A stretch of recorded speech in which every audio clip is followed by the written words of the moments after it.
Hello everyone. तो आप जब यूपी पीसीएस का पीवाईक्यू देखेंगे, पिछले सालों के क्वेश्चन, और आरओ एआरओ के भी देखेंगे 10 साल के क्वेश्चन, तो आपको जैनिज़्म और बुद्धिज़्म से 2 से 4 क्वेश्चन अच्छे से आते हैं, जबकि यूपी पीसीएस में तो आते ही आते हैं। तो हम अगर जैनिज़्म बुद्धिज़्म को थोड़ा सा भी, बिल्कुल थोड़े से टाइम में ही पढ़ लेंगे तो हमारे कुछ क्वेश्चन अच्छे से तैयार हो जाएंगे। क्योंकि प्रीलिम्स में रिस्क लेके अगर पेपर देंगे तो मे भी हमें नुकसान हो सकता है। तो यहाँ पर हम पहले जैनिज़्म को देख लेते हैं, इसके बाद बुद्धिज़्म को। ये कोई ऐसा टॉपिक नहीं है जिसमें बहुत टाइम लगेगा, मैं टू द पॉइंट बात करूँगी और इसके बाद में हमारा सारा बढ़िया से सारे जो फैक्ट हैं वो हो जाएंगे। ठीक है, देखिए जो जैन शब्द है ये जिन धातु से बना है और इसका मतलब विजेता या जितेंद्रिय होता है। ठीक है, ये मैंने नोट्स बनाए हैं टू द पॉइंट और आपको बिल्कुल थोड़े से टाइम में इनको करना है। आपको पता है जैसे ही कि जैन धर्म में 24 तीर्थंकर हुए हैं और उन्हीं का इतिहास लोग पढ़ते हैं। तो इसमें प्रथम तीर्थंकर जो हुए ऋषभदेव और 23वें तीर्थंकर और 24वें, 3 का ही हमें इतिहास पढ़ना होता है और बीच में उतने नहीं हैं, उनको कोई नहीं पढ़ता है, आते भी नहीं हैं। तो जो ये प्रथम तीर्थंकर थे ऋषभदेव, इनके पुत्र का नाम भरत था और अपने पुत्र के पक्ष में इन्होंने सिंहासन को त्याग दिया था। इनका ऋग्वेद में उल्लेख मिलता है ऋषभदेव का।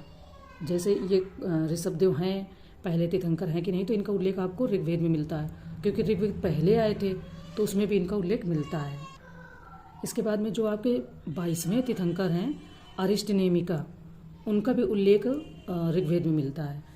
और बीच में तीर्थंकर हैं पर उनका इतिहास उतना पढ़ा नहीं जाता है। ठीक है, इनको केसरियानाथ भी कहा जाता है। जो आपके ऋषभदेव हैं, जो ऋषभदेव थे, उनको केसरियानाथ भी कहा जाता है। ठीक है, देखिए इसके बाद आप आ जाइए नेक्स्ट। तो जो 23वें तीर्थंकर हैं वो हैं पार्श्वनाथ, उनका नाम है पार्श्वनाथ। उनके पिता का नाम अश्वसेन जो वाराणसी के राजा थे, माता का नाम वामा, पत्नी का नाम प्रभावती, और जो पार्श्वनाथ है इनका जन्म वाराणसी में हुआ था। ठीक है, इन्होंने घर त्याग किया वो 30 वर्ष की अवस्था में सम्मेय शिखर पर्वत जो झारखंड के पास है, वहाँ पर इन्होंने गृह त्याग करके तपस्या की थी। ठीक है, और इन्हें 83 दिन बाद 83 डेज बाद सत्य की प्राप्ति हुई थी। इसके बाद में जो पहली जैन महिला थी जिन्होंने मतलब जैन धर्म को अपनाया, वो थी पुष्पचूला।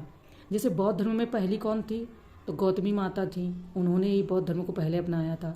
उसी तरीके से जैन धर्म में जो महिला हैं जिन्होंने जैन धर्म को अपनाया, वो थी पुष्पचूला, जिनको पार्श्वनाथ ने शिक्षा दी थी। ठीक है, पार्श्वनाथ ने 4 शिक्षाएं दी हैं। कौन कौन सी? सत्य, अहिंसा, अस्तेय, इसके बाद में अपरिग्रह। ठीक है, सत्य तो सभी जानते हैं, सदा सत्य या ब्रयात। ठीक है, अहिंसा, मन वचन कर्म से हमें हिंसा नहीं करनी चाहिए, अहिंसा का धर्म अपनाना, अहिंसा का रास्ता अपनाना चाहिए। तो ये बात जैन धर्म में कही गई है। इसके बाद में अस्तेय मतलब व्यक्ति को कभी चोरी नहीं करनी चाहिए, कभी किसी के घर में निवास नहीं करना चाहिए, बहुत विपरीत परिस्थितियाँ हो तभी निवास करना चाहिए, ऐसा पार्श्वनाथ जी ने जो शिक्षा दी उसमें बताया है। ठीक है, अपरिग्रह, संपत्ति को एकत्रित नहीं करना चाहिए। आप देखते हो कि जैन धर्म के जो जितने भी लोग होते हैं वो ज़्यादातर दान खूब करते हैं। हालांकि ये भी एक फैक्ट है कि सबसे ज़्यादा संपत्ति को धारण करने वाले लोग जैन धर्म में ही पाए जाते हैं, है ना। तो कोई नहीं, पर इसमें ये बताया गया, ये शिक्षा बताई गई है कि संपत्ति को एकत्रित नहीं करना चाहिए। संपत्ति को एकत्रित करने से क्या होता है, पूंजीवाद का विकास हो जाता है ना। फिर समाज में बदलाव,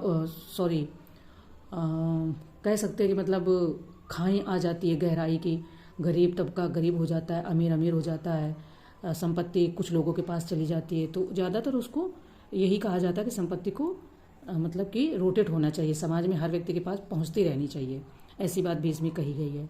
चलिए नेक्स्ट चलते हैं। देखिए इसके बाद में आपके 24वें तीर्थंकर हुए महावीर स्वामी। इनका जन्म 599 ईसा पूर्व प्लस 540 ईसा पूर्व। मतलब कि जो शिक्षा जो मतलब कहने वाले लोग हैं, जो इतिहासकार हैं, उनमें कॉन्फ्लिक्ट है। कुछ बुक्स में आपको एनसीईआरटी में 599 ईसा पूर्व मिलेगा, कुछ में 540 ईसा पूर्व बुक में मिलेगा। मृत्यु के समय में भी 527 ईसा पूर्व प्लस कुछ लोग 468 यानी 468 ईसा पूर्व मानते हैं। कुल मिलाकर ये 72 वर्ष जिए थे। ठीक है, तो कॉन्फ्लिक्ट है, तो आपको दोनों को याद रखना है। इनका जो जन्म स्थान है वो कुंडग्राम वैशाली, जो कि अभी बिहार में है, वहाँ पर हुआ था। जो मृत्यु का स्थान है वो पावापुरी मल्लगढ़ राज्य की राजधानी थी, दक्षिणी राजधानी। तो वहाँ पर इनकी मृत्यु हुई थी। इनका वंश क्या था? तो इक्ष्वाकु वंश के थे। गोत्र क्या था? तो कश्यप। और क्षत्रिय में ये ज्ञातक क्षत्रिय थे। इसके बारे में प्रतीक क्या था महावीर स्वामी का? तो सिंह। ठीक है।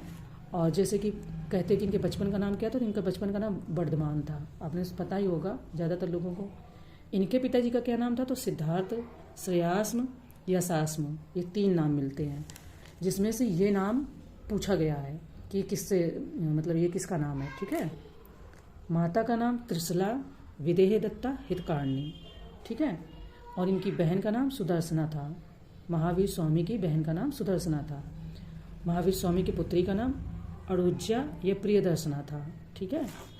महावीर स्वामी के जो ये प्रियदर्शनी बेटी हैं, तो जो इनकी बहन सुदर्शना, इनका पुत्र हुआ जमाली, और जो महावीर स्वामी की पुत्री हुई प्रियदर्शना, तो प्रियदर्शना की शादी इनसे जमाली से कर दी गई। तो ये बन गए इनके दामाद या जमाता। कहीं कहीं इनको जमाता बोलते हैं। दामाद बन गए, जो जमाली हैं वो दामाद बन गए। ठीक है। और जो महावीर स्वामी, उन्होंने गृह त्याग कितनी वर्ष की अवस्था में किया? तो 30 वर्ष की अवस्था में।